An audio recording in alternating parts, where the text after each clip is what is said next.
నమస్తే welcome to Ayushman భవ. మీరు క్యాన్సర్ సమస్యలతో బాధపడుతున్నారా? క్యాన్సర్ను ముందుగానే గుర్తించడం ఎలా? క్యాన్సర్ సర్జరీ మరియు థెరపీలో ఆధునిక చికిత్సా విధానాలపై మాట్లాడేందుకు యశోద ఆసుపత్రి senior surgical oncologist robotic surgeon doctor Hemanth Udayaraju గారు మనతో పాటు స్టూడియోలో ఉన్నారు. మరి వారిని అడిగి మరిన్ని సలహాలు సూచనలు తెలుసుకుందాం. నమస్కారం డాక్టర్ గారు. ఈ మధ్యకాలంలో మన భారతదేశంలో ఎస్పెషల్గా మనం చూస్తూ ఉన్నాము క్యాన్సర్కి సంబంధించిన ఇన్సిడెంట్స్ పెరిగిపోతున్నాయని. యాజ్ ఎ సీనియర్ సర్జన్గా మీరు ఏం చెప్తారు? ఈ ఇన్సిడెంట్స్ పెరగడానికి రీజన్స్ ఏంటంటారు? ఇన్సిడెంట్స్ పెరగడం అంటే గ్లోబల్ ట్రెండ్స్, అంటే లోకంలో చూస్తే క్యాన్సర్ ఇన్సిడెంట్స్ కాస్త పెరుగుతోంది. బట్ మరీ అంత కామన్ డిసీజ్ కూడా ఏం కాదండి. లక్కీగా ఇది సీరియస్ డిసీజ్ 1 in 12 పీపుల్, అంటే ఒక 12 మందిలో ఒకరికి వచ్చే అవకాశం ఉంటుంది. అంతకంటే మేజర్ డిసీజెస్ కామన్గా వచ్చే ఉంటాయి. బట్ క్యాన్సర్ అన్నది 1 in 12 ఇన్సిడెంట్స్ ఉంది.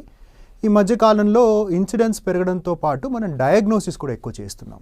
అంటే మనం త్వరగా ఈ రోగాన్ని గుర్తుపడుతున్నాం కాబట్టి.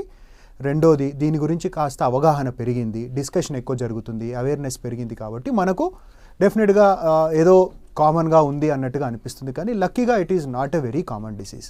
బట్ ఎస్, డెఫినెట్లీ మన దగ్గర మన భారతదేశంలో ఇప్పుడు లైఫ్ స్పాన్, మన లాంజివిటీ పెరిగి మన యావరేజ్ లైఫ్ స్పాన్ ఆల్మోస్ట్ 70 yearsకి రీచ్ అవుతుంది. కాబట్టి ఓవరాల్ ఒక విధంగా చూస్తే క్యాన్సర్స్ నెంబర్ పెరుగుతున్నట్టుగా మనము డెఫినెట్గా అనుకోవచ్చండి. అయితే ఈ డయాగ్నోసిస్లో ఇప్పుడు మనం ముందంజలో ఉన్నాము కాబట్టి ఈ క్యాన్సర్ నుంచి మన లాంజివిటీ పెంచుకుంటున్నామని అంటున్నారు. అంటే ఇంకా కూడా ఈ అవేర్నెస్ ప్రోగ్రామ్స్ ఇంకా జరగాల్సిన అవసరం ఉందనే భావించవచ్చా? డెఫినెట్గా అండి. ఇప్పుడు ఇవాళ రోజున తీసుకుంటే మన దేశంలో డయాగ్నోజ్ అయ్యే క్యాన్సర్లో 4 దశలు ఉంటాయి, 4 stages ఉంటాయి. మన దేశంలో చూస్తే 3rd stage 4th stageలో డయాగ్నోసిస్లో 80% అవుతాయి. అంటే ఒక 100 క్యాన్సర్ పేషెంట్స్ని మనం డయాగ్నోస్ చేస్తే ఒక 80% మందికి ఇంకా అడ్వాన్స్డ్ క్యాన్సర్స్ తోటి మనం కనుక్కుంటున్నాం. అంటే 1st, 2nd స్టేజెస్లో కనుక్కోలేకపోతున్నాం. అదే బయట దేశాల్లో, వెస్టర్న్ కంట్రీస్లో, పాశ్చాత్య దేశాల్లో చూసుకుంటే ఉల్టా, అక్కడ 80% మందికి వాళ్ళు 1st స్టేజ్లో 2nd స్టేజ్లో కనుక్కుంటారు. ఏ విషయంలో కానీ మనము ఈ యూకే, యూఎస్ లాంటి కంట్రీస్లో మన టెక్నాలజీయే కానీ, మన ఎక్స్పర్టీజే కానీ, మాకున్న ఎక్స్పీరియన్స్లో కానీ మనం ఎక్కడ వాళ్ళకి ఏం తీసిపోం. మనకు రిజల్ట్స్ ఎందుకు తక్కువ ఉంటున్నాయి అంటే మనం ఈ అడ్వాన్స్డ్ స్టేజెస్లో రోగాన్ని కనుక్కుంటున్నాం కాబట్టి మనకు రిజల్ట్స్ తక్కువ ఉన్నాయి.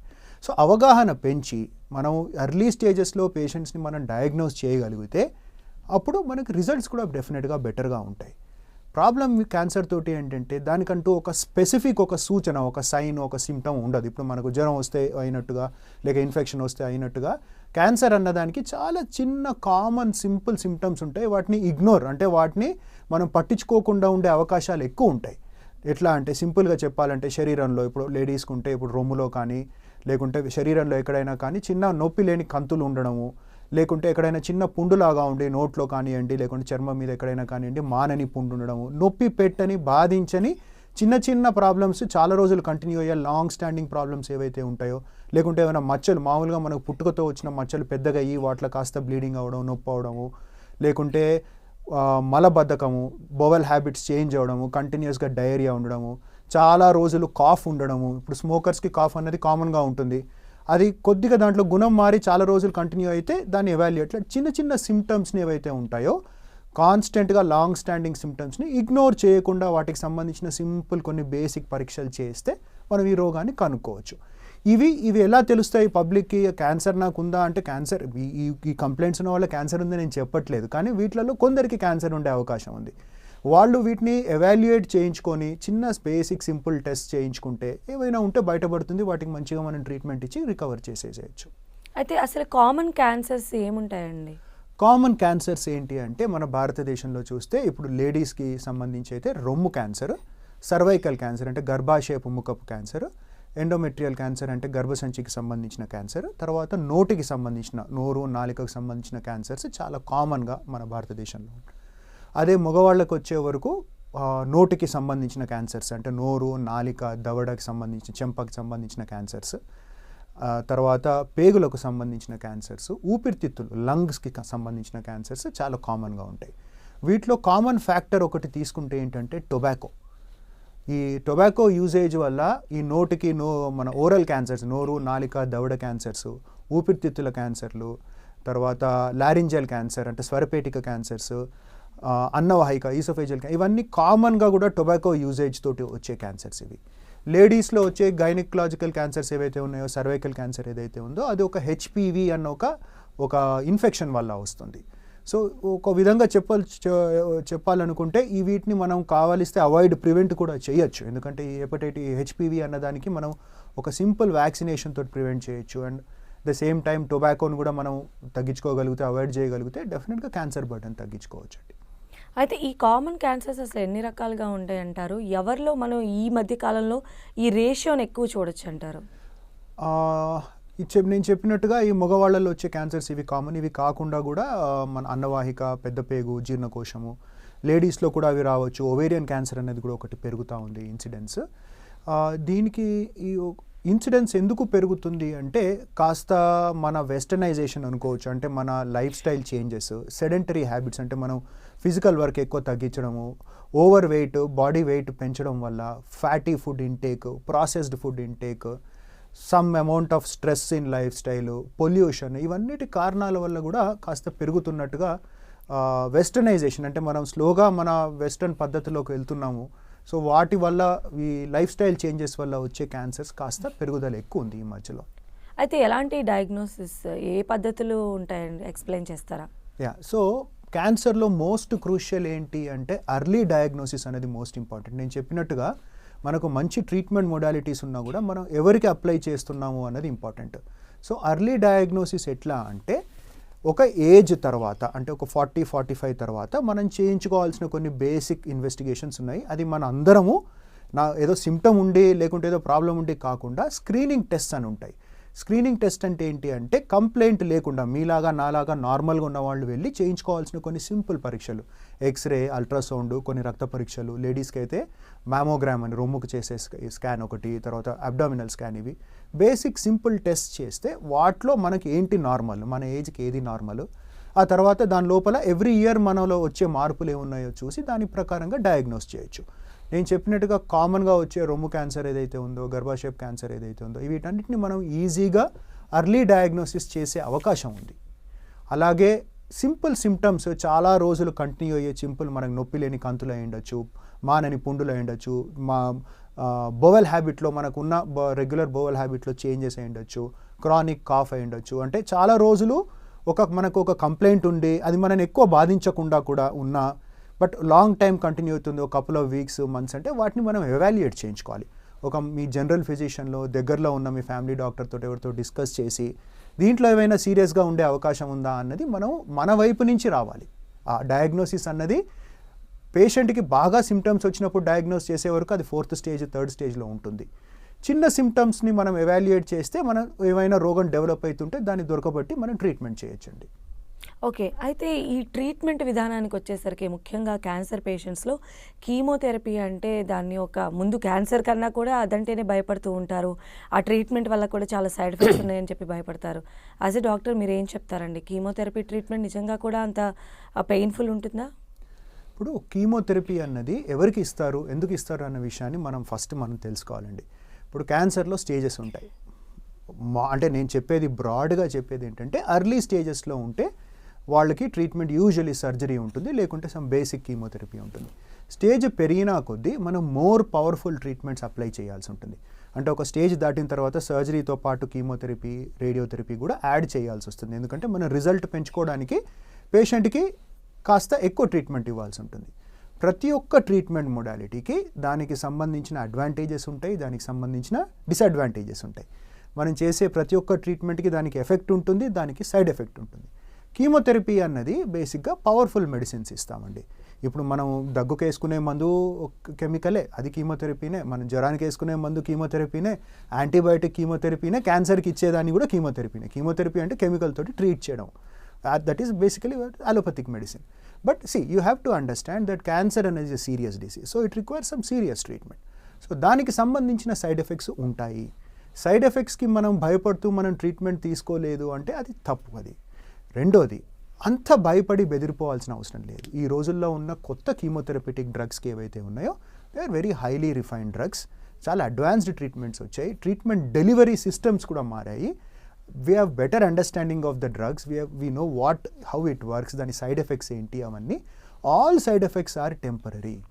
కొద్ది రోజులు వచ్చి కాస్త ఇబ్బంది పెట్టి పోతాయి. రోగానికి దెబ్బ తగులుతున్నప్పుడు తీసుకునే పేషెంట్కి కూడా కాస్త దెబ్బ తగులుతుంది. దాన్ని చాలా మటుకు అందరూ ఓర్చుకోగలరు. తీసుకున్న టైంలో మాత్రం కాస్త ఇబ్బందులు ఉంటాయి, కానీ అవి డెఫినెట్గా తగ్గిపోతాయి. లాంగ్ స్టాండింగ్ సైడ్ ఎఫెక్ట్స్ అంటూ చాలా తక్కువ ఉంటాయి. ఇంకొకటి ఏంటంటే పాతకాలంలో ఉన్న కీమోథెరపీకి లాస్ట్ 10-15 ఇయర్స్లో ఉన్న కీమోథెరపీటిక్ డ్రగ్స్కి చాలా మార్పు ఉంది. సో ఇప్పుడు వచ్చే సైడ్ ఎఫెక్ట్స్ కూడా చాలా తక్కువ, అండ్ వాటన్నిటిని ప్రివెంట్ చేయడానికి లేక రెడ్యూస్ చేసుకోవడానికి కూడా మనకు చాలా మెథడాలజీస్ ఉన్నాయన్నమాట. కొత్తగా ఇప్పుడు ఇమ్యూనోథెరపీస్ అని వస్తున్నాయి, అడ్వాన్స్డ్ టార్గెటెడ్ థెరపీస్ అని వస్తున్నాయి. వాటికి చాలా మినిమల్ సైడ్ ఎఫెక్ట్స్ ఉంటాయి. బట్ ఈ రేడియోథెరపీ గురించి కూడా చెప్పండి. రేడియోథెరపీ కూడా అంతే అండి. రేడియోథెరపీ ఏంటి అంటే మనకు మన రేడియేషన్కి ఏదైతే ఉందో, ఎక్స్రేస్కి ఏదైతే ఉందో ఎక్స్పోజ్ చేసి ఆ ట్రీట్మెంట్ ఇస్తారనమాట. సో రేడియోథెరపీలో కూడా చాలా అడ్వాన్స్డ్ థెరపీస్ ఉన్నాయి. ఈ రోజుల్లో we have lot of focused therapies. So వాటి సైడ్ ఎఫెక్ట్ ప్రొఫైల్ కూడా సిగ్నిఫికెంట్గా తగ్గింది. పాతకాలం ఉన్న రేడియేషన్కి ఇప్పుడు ఉన్న కొత్త రేడియేషన్ డెలివరీ ఎక్విప్మెంట్కి ఏదైతే there is a sea change అండి. So we are able to finish off radiotherapy in number of sittings, less number of sittings. ఇంతకుముందు 5 వారాలు 6 వారాలు ఇచ్చే ట్రీట్మెంట్ని ఇప్పుడు 2 వీక్స్ 3 వీక్స్లో చేయగలుగుతున్నాం. అలాగే వాటి సైడ్ ఎఫెక్ట్ ప్రొఫైల్ కూడా ఈరోజు చాలా చాలా చాలా సిగ్నిఫికెంట్ చేంజెస్ ఉన్నాయండి. రేడియోథెరపీకి ఇప్పుడు ఈ రోజుల్లో అయితే అసలు పాతకాలానికి ఇప్పుడు ఇచ్చే రేడియోథెరపీకి ఎటువంటి పోలికే లేదు. అలానే సర్జరీ విషయానికి కూడా వచ్చినట్లయితే మేజర్ సర్జరీస్ చేస్తూ ఉంటాం కదా జనరల్గా ఈ పేషెంట్స్కి సంబంధించి. అసలు ఎలాంటి సర్జరీస్ చేస్తారు, ఏ స్టేజ్లో సర్జరీ చేసినట్లయితే వాళ్ళకి ఇంకా బెనిఫిట్ ఉంటుందంటారు? సర్జరీ అన్నది అంటే రఫ్గా చెప్పడానికి ఎర్లీ స్టేజెస్లో చేస్తాం. అంటే ఫస్ట్ స్టేజ్, సెకండ్ స్టేజ్లో సర్జరీ చేస్తాం. ఫస్ట్ స్టేజ్లో ఉదాహరణకి సర్జరీ ఒకటే మోస్ట్ ఆఫ్ ద టైమ్స్, అంటే చాలా బ్రాడ్గా చెప్తున్నాను నేను, this does not apply to all cancers. But stage తక్కువ ఉంటే ఒకటే ట్రీట్మెంట్ మొడాలిటీ తోటి చేస్తాం. ఏదైతే సర్జరీ ఉన్న కొన్ని ఆర్గన్స్కి సర్జరీ, కొన్నిటికి కీమోథెరపీ ఒకటే సరిపోతుంది most of the times. Disease పెరుగుతున్న కొద్దీ, స్టేజ్ పెరుగుతున్న కొద్దీ మల్టీ మొడాలిటీ థెరపీ అంటే సర్జరీతో పాటు కీమోథెరపీ, రేడియేషన్ కూడా ఇవ్వవలసి వస్తుంది. సర్జరీలో కూడా చాలా మార్పులు వచ్చాయండి. ఇప్పుడు క్యాన్సర్ సర్జరీలో ఏంటంటే సింపుల్గా చెప్పాలి అంటే ఏదైతే అవయవానికి క్యాన్సర్ వస్తుందో, ఏదైతే ఆర్గన్కి వస్తుందో ఆ ఆర్గన్ని తీసేయవలసి ఉంటుంది. సో పాతకాలంలో ఎక్కడైతే రోగం వచ్చిందో ఆ శరీర భాగాన్ని మొత్తం తీసేయాల్సిన పరిస్థితి ఉండేది. ఈ రోజుల్లో అట్లాంటి సర్జరీస్ తగ్గిపోయాయి. మనకున్న లేటెస్ట్ స్కాన్స్ వల్ల రోగాన్ని మనం అర్థం చేసుకోగలుగుతున్నాం కాబట్టి function preserving, form preserving surgeries చేస్తున్నాం. అంటే ఆ ఏదైతే దెబ్బతిన్న భాగాన్ని మాత్రమే తీస్తూ ఆ తీసేసిన భాగాన్ని మళ్ళీ మనం దాని ఫంక్షన్ని, అది చేసే పనితనాన్ని ఏదైతే ఉందో దాన్ని నియర్ నార్మల్ రీకన్స్ట్రక్షన్ చేస్తాం. ఇప్పుడు నోలు, నాలిక అట్లాంటి భాగాలు ఒకప్పుడు తీసేసి వదిలేసేవాళ్ళు. వీటిని మనం మంచిగా ఇప్పుడు రీకన్స్ట్రక్ట్ చేసి వాళ్ళను ఆల్మోస్ట్ నియర్ నార్మల్గా చేయగలుగుతున్నాం. అట్లాగే శరీరంలో ఉన్న పేగులు, పెద్ద పేగులే కానీ, ఊపిరితిత్తు కానీ, అన్నవాహిక లాంటి క్రిటికల్ ఆర్గన్స్ ఏవైతే ఉన్నాయో ఒకప్పుడు మేజర్ సర్జరీస్, ఓపెన్ సర్జరీస్ చేసేవాళ్ళం. అంటే పైనుంచి కింది దాకా పేషెంట్ని పెద్దగా ఓపెన్ చేసి సర్జరీ చేసేవాళ్ళం. ఈ రోజుల్లో అదే సర్జరీని జస్ట్ ఒక ఫ్యూ సెంటీమీటర్స్ చిన్న చిన్న ఘాట్లతోటి లాప్రోస్కోపిక్ సర్జరీ అని, మినిమల్ యాక్సెస్ సర్జరీ అంటాం. అంటే లాప్రోస్కోపిక్ సర్జరీ కానీ థొరకోస్కోపిక్ సర్జరీతో కాబట్టి చిన్న ఘాట్లతోటి అదే మేజర్ సర్జరీని చేసి పేషెంట్కి రికవరీ టైంని చాలా తగ్గించాం. సో ఈ మినిమల్ యాక్సెస్ సర్జరీ అంటే మీకు తెలిసే ఉంటుంది, గాల్ స్టోన్స్కి తర్వాత అట్లాంటి వాటికి లాప్రోస్కోపిక్ సర్జరీ అని చేస్తారు, అపెండిక్స్కి అట్లా. సో ఇట్లాంటి మేజర్ క్యాన్సర్ సర్జరీస్ని కూడా మనం ఈ రోజుల్లో లాప్రోస్కోపిక్ ద్వారా లేకుంటే రోబోటిక్ పద్ధతి ద్వారా చేయగలుగుతున్నాం. సో దానివల్ల ఏమవుతుంది అంటే పేషెంట్ ఒక వారం రోజులు, 10 రోజులు ఇంతకుముందు ఎవరైతే హాస్పిటల్లో ఉండి కాస్త నొప్పి ఉండి అవన్నీ చాలా తగ్గించేసి జస్ట్ ఈ మైనర్ మినిమల్ యాక్సెస్ సర్జరీ తోటి 3 days 4 daysలో పేషెంట్ ఇంటికి పంపించగలుగుతున్నాం. వాళ్ళు చాలా త్వరగా నెక్స్ట్ ట్రీట్మెంట్ ఏమైనా ఉంటే దానికి అందుకోగలుగుతారు. పెయిన్ తక్కువ ఉంటుంది, ఐసీయూ స్టే తక్కువ ఉంటుంది, యాంటీబయాటిక్ యూజేజ్ తక్కువ ఉంటుంది, బ్లడ్ లాస్ ఉండదు. సో బ్లడ్ ట్రాన్స్ఫ్యూషన్ ఇవ్వడం తగ్గింది. So lot of change in surgery. ఈ రోజుల్లో క్యాన్సర్ సర్జరీకి కానీ కీమోథెరపీకి కానీ అసలు భయపడవలసిన అవసరమే లేదండి. అలానే యశోద హాస్పిటల్స్లో కూడా రోబోటిక్ సర్జరీ చాలా ఫేమస్. రోబోటిక్ సర్జరీ ద్వారా ఎంతోమంది క్యాన్సర్ పేషెంట్స్ కోలుకొని ఇప్పుడు సాధారణ జీవితాన్ని గడుపుతూ ఉన్నారు. సో మరి ఎలా ఉంటుందండి, అంటే మీ దగ్గరికి వచ్చినప్పుడు రోబోటిక్ సర్జరీ సజెషన్స్ కానీ లేకపోతే ఆ తర్వాత సర్జరీస్ తర్వాత వచ్చేటువంటి కాంప్లికేషన్స్ని మీరు ఎలా బ్యాలెన్స్ చేస్తారు? ఇప్పుడు రోబోటిక్ సర్జరీ అన్నది ఇప్పుడు సర్జరీ ఏమీ మారదండి. సర్జరీ చేసేది అదే సర్జరీ. మనం యూజ్ చేసే ఎక్విప్మెంట్ని రోబోటిక్ ఎక్విప్మెంట్ అంటాం. అదేంటి అంటే బేసిక్గా ఇన్స్ట్రుమెంట్ని మేము పట్టుకొని చేసే బదులు ఒక కంప్యూటర్ ఇంటర్ఫేస్ ఉంటుందన్నమాట. సో మేము ఏదైతే సర్జరీ చేస్తున్నామో ఆ మూమెంట్స్ ఈ ఇన్స్ట్రుమెంట్, ఈ రోబోటిక్ ఎక్విప్మెంట్కి ఏదైతే ఉంటుందో అది డెలివర్ అవుతుంది. సో సర్జరీ చేసేది మేమే, కానీ ఇన్స్ట్రుమెంట్ని డైరెక్ట్ మేము కంట్రోల్ చేయకుండా ఒక 3 dimensional విజన్లో చూస్తూ యూజింగ్ ఎ కంప్యూటర్ ఇంటర్ఫేస్ వీటిని చేస్తామన్నమాట. ఈ రోబోటిక్ సర్జరీ అన్నది దేనికి అంటే ఎర్లీ క్యాన్సర్స్కి వాడతాం, ఓకే. నాట్ ఫర్ అడ్వాన్స్డ్ క్యాన్సర్స్కి, అట్లాంటి వాటికి అందరికీ యూటిలైజ్ చేయలేము. సో మోస్ట్ ఆఫ్ ద క్యాన్సర్స్ని మనం కడుపు లోపల ఉన్న భాగాలను, ఛాతి లోపల ఉన్న భాగాల్ని ఓపెన్ చేయకుండా మనం రోబోటిక్ పద్ధతి ద్వారా చేసుకోవచ్చు. బట్ చేసే ముందు మనం చూసుకొని ఈ పర్టికులర్ డిసీజ్కి అది అనుకూలంగా ఉంటుందా లేదా అన్నది చూసి చేసుకోవాల్సి ఉంటుంది. కమింగ్ టు కాంప్లికేషన్స్ 2 రకాలుగా వస్తాయి. ఒకటి మనం చేసే సర్జరీ వల్ల, రెండోది మనం వాడే పద్ధతి వల్ల. సో ఈ రోబోటిక్ సర్జరీస్ తర్వాత మినిమల్ యాక్సెస్ సర్జరీస్ చేయడం వల్ల ఓవరాల్ కాంప్లికేషన్ రేట్స్ ఏవైతే ఉంటాయో short term, long term complication rates డెఫినెట్గా తగ్గుతాయండి. పేషెంట్ రికవరీ కూడా ఫాస్ట్గా ఉంటుంది. నేను చెప్పినట్టుగా ఐసీయూ స్టే కానీ, బ్లడ్ ట్రాన్స్ఫ్యూజన్ రిక్వైర్మెంటే కానీ, ఓవరాల్ ఇన్ఫెక్షన్ రేట్సే కానీ, అవన్నీ కూడా definitely they reduce with robotic surgery. Long term complications అంటారా, ఈ పేషెంట్స్ అందరినీ కూడా మేము కాన్స్టెంట్గా we keep them under observation. So after any major surgery or major treatment first ఇయర్లో స్కెడ్యూల్ ప్రకారంగా 3 monthsకి, సెకండ్ ఇయర్లో 6 monthsకి, అట్లా ఒక స్కెడ్యూల్ ప్రకారంగా వాళ్ళని ఫ్రీక్వెంట్గా అబ్జర్వ్ చేస్తూ ఉంటాం. ఈ ట్రీట్మెంట్ వల్ల ఏమైనా ఇబ్బందులు జరిగాయా, డిసీజ్ ఎలా రెస్పాండ్ అయింది, మళ్ళీ ఏమైనా డిసీజ్ యాక్టివిటీ వస్తుందా లేదా అన్నది మనం వీళ్ళని రెగ్యులర్ ఫాలోఅప్లో చూసుకొని ఫాలో చేస్తామండి. అయితే ఈ కరోనా టైంలో క్యాన్సర్ పేషెంట్స్ ఎలాంటి జాగ్రత్తలు తీసుకోవాలంటారు? అదొక మేజర్ మంచి క్వశ్చన్ అడిగారండి. ఇది చాలా బాధాకరమైన విషయం ఏంటి అంటే, ఈ లాస్ట్ 1-2 yearsలో చాలామంది కూడా ఈ కరోనా భయానికి, ఈ హాస్పిటల్కి వెళ్తే కరోనా వస్తుంది, లేకుంటే మనం బయటికి వెళ్ళి కలిస్తే మా పబ్లిక్ని కరోనా వస్తుందన్న భయానికి చాలామంది వాళ్ళ సిమ్టమ్స్ని అణుచుకొని, ఒపీనియన్స్ తీసుకోకుండా, డాక్టర్స్ హాస్పిటల్స్కి రాకుండా, వాళ్ళకున్న ప్రాబ్లం, నేను చెప్పినట్టుగా క్యాన్సర్లో అంటూ స్లో గ్రోయింగ్ సిమ్టమ్స్ ఉంటాయి, ఒకేసారి వచ్చి ఇబ్బంది పెట్టేవి కాదు. సో చాలా డిలేడ్ డయాగ్నోసిస్ చూసాం ఈ లాస్ట్ 1.5-2 yearsలో. ఏంటి అంటే, మేము ఎప్పుడో లాంగ్ బ్యాక్ ఒక 15-20 years బ్యాక్ చూసే అడ్వాన్స్డ్ క్యాన్సర్స్ మళ్ళీ పేగులు బ్లాక్ అయ్యి అబ్స్ట్రక్షన్లో రావడము, రోగం బాగా పెద్దగా అయిపోయి నోరు కూడా తెరుచుకోలేని పరిస్థితిలో రావడం, అలాంటి అడ్వాన్స్డ్ క్యాన్సర్స్ ఈ మధ్యలో చూడమండి. అవి ఒకప్పుడు చూసేవాళ్ళం, అవగాహన తక్కువ ఉన్న రోజుల్లో చూసేవాళ్ళం. అవన్నీ లాస్ట్ 1-2 yearsలో అన్ఫార్చునేట్లీ చూడాల్సి వచ్చింది. చాలామంది ఏంటి అంటే, కరోనా భయానికి ఎక్కడైనా బయటకు వెళ్తే కరోనా వస్తుందో, హాస్పిటల్కి వెళ్తే కరోనా వస్తుంది, ఇక్కడ కరోనా పేషెంట్స్ ఉన్నారు అంటూ భయపడుతూ వాళ్ళ సిమ్టమ్స్ని ఇగ్నోర్ చేసి డిసీజ్ బాగా అడ్వాన్స్డ్ స్టేజ్లో ప్రజెంట్ అవ్వడం జరిగింది.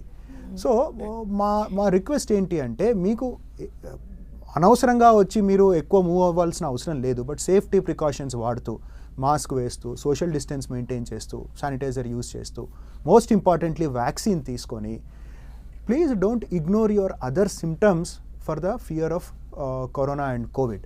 అది చాలా కామన్గా చూసాం. అది that is something that everybody has to realise అండి. ఇప్పుడు మనకు ఏమైనా ప్రాబ్లం ఉంది అంటే, మనకు చాలా ఇది ఒక్క కోవిడ్ భయానికే అని అనుకోకుండా మిగతా ప్రాబ్లమ్స్ కూడా మనకు వచ్చే అవకాశాలు ఉన్నాయి. కాబట్టి వాటికి సరైన ట్రీట్మెంట్ తీసుకోవాల్సిన అవసరం ఎంతగానో ఉందండి. అలానే ఇందాక వ్యాక్సినేషన్ గురించి కూడా మాట్లాడుకున్నాం. క్యాన్సర్ ప్రివెన్షన్లో భాగంగా మన వ్యాక్సిన్ కూడా తీసుకోవచ్చు అని చెప్పి, ఏ ఏజ్ గ్రూప్ వాళ్ళు ఈ వ్యాక్సిన్ తీసుకోవాలి, ఏ వ్యాక్సిన్ తీసుకోవాలంటారు? ఇప్పుడు కొన్ని క్యాన్సర్స్ ఏవైతే ఉన్నాయో అవి ఇన్ఫెక్షన్స్ ద్వారా, అంటే క్రానిక్ ఇన్ఫెక్షన్స్ ద్వారా, చాలా కాలం ఉన్న ఇన్ఫెక్షన్ ద్వారా అది క్యాన్సర్గా మారే అవకాశం ఉంటుంది. అన్నిటికంటే మోస్ట్ ఇంపార్టెంట్ ఏంటంటే గర్భాశయపు ముఖపు క్యాన్సర్, సర్వైకల్ క్యాన్సర్. అది మన భారతదేశంలో చాలా కామన్ అది. సో అది ఒక సెక్షువల్లీ ట్రాన్స్మిటెడ్ వైరస్, హెచ్పివి అన్న వైరస్ ద్వారా వస్తుంది. సో దాన్ని ప్రివెంట్ చేయడానికి అమ్మాయిలు చిన్నగా ఉన్న 9 to 16 years ఏజ్ గ్రూప్లో మ్యారేజ్ కాకముందు ఈ వ్యాక్సిన్ తీసుకోవాల్సి ఉంటుంది. ఈ హెచ్పివి వ్యాక్సిన్ అనేది చాలా కామన్లీ అవైలబుల్. ఈ వ్యాక్సిన్ తీసుకుంటే వాళ్లకు రాబోయే కాలంలో ఈ సర్వైకల్ క్యాన్సర్ ఏదైతే ఉందో, జెనైటల్ క్యాన్సర్స్ ఏవైతే ఉన్నాయో వాటిని అవాయిడ్ చేసే అవకాశం ఉంది. అలాగే హెపటైటిస్ అనేది చాలా కామన్ ఇన్ఫెక్షన్, అది మీరు విని ఉంటారు కూడా, అంటే అది జాండిస్ కాజ్ చేసేది. ఈ హెపటైటిస్ కూడా ఏమవుతుంది అంటే, లాంగ్ స్టాండింగ్ హెపటైటిస్ తోటి లివర్ క్యాన్సర్ వచ్చే అవకాశం ఉంటుంది. లివర్ క్యాన్సర్కి చాలా కారణాలు ఉంటాయి, దాంట్లో హెపటైటిస్ అనేది కూడా ఒక కామన్ కాజ్. దానికి కూడా హెపటైటిస్ బి వ్యాక్సిన్ తీసుకుంటే ముందు లివర్ క్యాన్సర్ వచ్చే అవకాశాలు చాలా తగ్గుతాయి, అంటే ఆల్మోస్ట్ ఎలిమినేట్ అయిపోతాయి. So these are common vaccines. ఇవి అందరి మీ రెగ్యులర్ మీ పీడియాట్రిషియన్, గైనకాలజిస్ట్, ఫ్యామిలీ ఫిజిషియన్ కూడా మీకు అడ్వైస్ చేయగలరు. హెపటైటిస్ వ్యాక్సిన్ అన్నది దానికంటూ ఒక ఫిక్స్డ్ ఏజ్ గ్రూప్ అంటూ లేదు, but anybody can take. HPV vaccine ఏదైతే ఉందో మన దేశంలో ఇప్పుడు ఓన్లీ అమ్మాయిలకే ఇస్తున్నారు. There are some western countries which are giving to boys also. ఏజ్ గ్రూప్ ఈజ్ 9 to 16 or 26 before marriage. But it is extendable also. దాంట్లో రకాలు ఉంటాయి. ఈ వ్యాక్సిన్లో కూడా డిఫరెంట్ టైప్స్ ఆఫ్ వ్యాక్సిన్స్ ఉంటాయి. So even married women can take that vaccine. So but it is advisable to take this vaccine before the first sexual intercourse అండి. Okay. అయితే అసలు ఈ క్యాన్సర్స్ రావడానికి కారణాలు ఏంటి అంటే టొబాకో యూజ్ అని చెప్పి మీరు ఆల్రెడీ చెప్పడం కూడా జరిగింది. అంటే కొంతమందికి టొబాకో యూసెస్ లేకపోయినా కూడా కొంతమంది క్యాన్సర్ బారిన పడుతూ ఉంటారు కదా, ఏం చెప్తారండి? సో బేసిక్గా క్యాన్సర్ ఎందుకు వస్తుంది అంటే like any other disease 2 factors ఉంటాయి. ఒకటి మాడిఫైయబుల్ ఫ్యాక్టర్స్, ఇంకోటి non modifiable factors. Modifiable factors అంటే ఏంటంటే అవి మన చేతుల్లో ఉన్నాయి, మనం వాటిని మార్చగలుగుతాం. నాన్ మాడిఫైయబుల్ ఫ్యాక్టర్స్ అంటే అవి మన కంట్రోల్లో లేదు. ఇప్పుడు ఫర్ ఎగ్జాంపుల్ కొన్ని క్యాన్సర్స్ ఒక ఏజ్ తర్వాత వచ్చే అవకాశాలు ఉంటాయి. ఓ ఏజ్ పెరుగుతున్న కొద్దీ క్యాన్సర్ ఇన్సిడెన్స్ పెరుగుతుంది. పెద్ద పేగు క్యాన్సరే కానివ్వండి, ఊపిరితిత్తు క్యాన్సరే కానివ్వండి, అవి ఏజ్ లింక్డ్ ఉంటాయి. ఏజ్ ప్రాస్ట్రేట్ క్యాన్సరే కానివ్వండి, అది మన కంట్రోల్లో ఉండదు. రెండవది జెనెటిక్ చేంజెస్ ఉంటాయి. జెనెటిక్ చేంజెస్కి హెరిడిటరీ దానికి కాస్త కన్ఫ్యూజ్ అవ్వకూడదు. అంటే మనం పుట్టుకతోటి మనకు ఒక జెనెటిక్ ప్రోగ్రామ్ ఉంటుంది, మనకి ఏ రోగం రాకపోతుంది అన్నది. సో క్యాన్సర్స్ అన్నీ కూడా జెనెటిక్ ప్రోగ్రామ్స్ అనమాట. సో అది ఒక ఏజ్కి మనకు రాసి ఉంటే అప్పుడు అది యాక్టివేట్ అవుతుంది. అది తర్వాత వీటిలో మనం మన ఫ్యామిలీకి ట్రాన్స్మిట్ చేస్తాము, మన తర్వాత తరాలకు చేస్తాము, అన్నీ ట్రాన్స్మిట్ కావు. బట్ మోస్ట్ ఆఫ్ ఇట్ ఏంటంటే ఒక జెనెటిక్ కోడ్ ఉంటుంది. అది కాకుండా కొన్ని they are related to our age చెప్పాను కదా. ఎథనిసిటీ అంటే కొన్ని మన ఇండియన్స్లో కొన్ని కామన్ క్యాన్సర్స్ ఉంటాయి, వెస్టర్నర్స్లో కొన్ని కామన్ క్యాన్సర్స్ ఉంటాయి, ఈ ఏమంటారు ఏషియన్ పీపుల్ అంటే మన చైనా, జపాన్ వాళ్ళలో కొన్ని కామన్ క్యాన్సర్స్ ఉంటాయి. అది మన జెనెటిక్ మేకప్ వల్ల వచ్చేది, దాన్ని మనం మార్చలేము అవి. So these are non modifiable. Modifiable factors అంటే ఏంటంటే మన లైఫ్ స్టైల్ వల్ల, సో మన ఓవర్ వెయిట్ వల్ల, మనం తీసుకునే ప్రాసెస్డ్ ఫుడ్, ఇర్రెగ్యులర్ ఏమంటారు dietary habits, sedentary lifestyle అంటే ఎక్సర్సైజ్ లేకపోవడము, ఓవర్ వెయిట్ ఉండడము, తర్వాత మనం కన్జ్యూమ్ చేసే ఫుడ్, స్పైసీ ఫుడ్డే కానివ్వండి, లేకుంటే ఆ ఫుడ్ వండే విధానమే కానివ్వండి, వాతావరణ కాలుష్యం, పొల్యూషన్ ఏవైతే ఉన్నాయో, ఇవన్నీ these are all modifiable factors. ఇవన్నీ మన చేతుల్లో ఉన్నాయి, మనం మార్చుకోవచ్చు. సో ఈ రెండిటి ఇంటర్ప్లే వల్ల క్యాన్సర్ వస్తుంది. Supposing somebody is programmed to get cancer at a certain age, right, అది వాళ్ళకు ఆ జెనెటిక్ ప్రోగ్రామ్ ఆ టైంలో యాక్టివేట్ అవుతుంది. సో వీళ్ళకే వేరే ఏవైనా అలవాట్లు ఉన్నాయి, టొబాకో లాంటివి ఉన్నాయి అనుకోండి, ఆ ప్రోగ్రామ్ అనేది ఇంకా ఫాస్ట్గా ప్రోగ్రామ్ నడుస్తుంది అనమాట. So there are certain things చాలా కామన్గా అడుగుతారు, పలానా వారు ఇంత స్మోక్ చేసేవారు వారికి జెనెటిక్గా they have some protection to it. There are some people who don't tolerate tobacco at all. అట్లాంటి వాళ్లకు tobacco will activate their genetic program to cause a cancer at a very earlier stage. So it is an interplay between genetic and environmental factors అండి. ఈ రెండు కలిస్తేనే ఈ cancers వస్తాయి. Okay, right. Thank you so much అండి హేమంత్ గారు. ఈరోజు క్యాన్సర్కి సంబంధించిన చాలా వాల్యుబుల్ ఇన్ఫర్మేషన్ మాకు పాస్ చేశారు. ఇది ఇవాల్టి ఆయుష్మాన్ భవ. చూస్తూనే ఉండండి 10 TV.